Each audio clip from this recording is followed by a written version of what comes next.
રથયાત્રાને હવે ગણતરીના દિવસો બાકી છે અને રથયાત્રાનું મહત્ત્વ શું છે તેની જો વાત કરવામાં આવે તો સૌથી વધારે મહત્ત્વ રથયાત્રાની અંદર હોય તો તે છે ગજરાજનું, કારણ કે રથયાત્રાનો પ્રારંભ જ ગજરાજ કરાવતા હોય છે।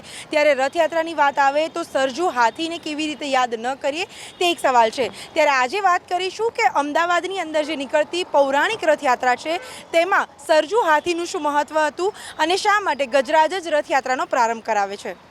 વર્ષ 1971માં આવેલી ફિલ્મ હાથી મેરે સાથી એ માત્ર મનોરંજન જ નહીં પરંતુ પ્રાણીઓ પ્રત્યેના પ્રેમ અને લાગણીનો પણ સંદેશ આપ્યો હતો। રાજેશ ખન્નાએ ફિલ્મમાં એવો કિરદાર ભજવ્યો હતો જે હાથીઓને પોતાના પરિવારનો હિસ્સો માને છે। આખી ફિલ્મમાં હાથી અને માણસ વચ્ચેનો સંબંધ દર્શાવવામાં આવ્યો હતો। બોલિવૂડની આ કહાની જેવી જ એક વાસ્તવિક કહાની અમદાવાદ સાથે પણ જોડાયેલી છે। ભગવાન જગન્નાથજીની ઐતિહાસિક રથયાત્રામાં ગજરાજનું વિશેષ મહત્વ રહેલું છે।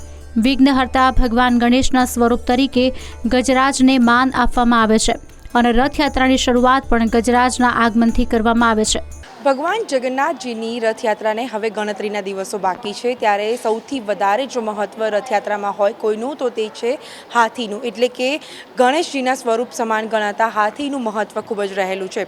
આજે વાત કરીશું કે શા માટે સૌપ્રથમ ગજરાજ જે રથયાત્રા છે તેને લઈને નીકળતા હોય છે અને શા માટે સૌથી વધારે મહત્ત્વ ગજરાજનું રહેલું છે।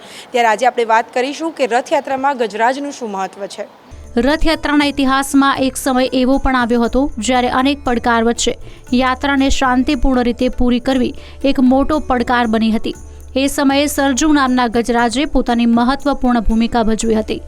સરજુ હાથી માત્ર એક પ્રાણી ન હતું પરંતુ રથયાત્રાની પરંપરા અને શ્રદ્ધાનું પ્રતીક બની ગયું હતું। કહેવાય છે કે પોતાના જીવન દરમિયાન સરજુ હાથીએ રથયાત્રાની શોભા વધારવામાં અને પરંપરાને જાળવવામાં મહત્વપૂર્ણ યોગદાન આપ્યું હતું। સરજુ હાથીના અવસાન બાદ તેના માન અને સ્મૃતિમાં અમદાવાદના જમાલપુર વિસ્તારમાં તેની સમાધિ બનાવવામાં આવી। વર્ષો વીતી ગયા હોવા છતાં આજે પણ અનેક લોકો અહીં આવી ગજરાજને શ્રદ્ધાંજલિ અર્પણ કરે છે।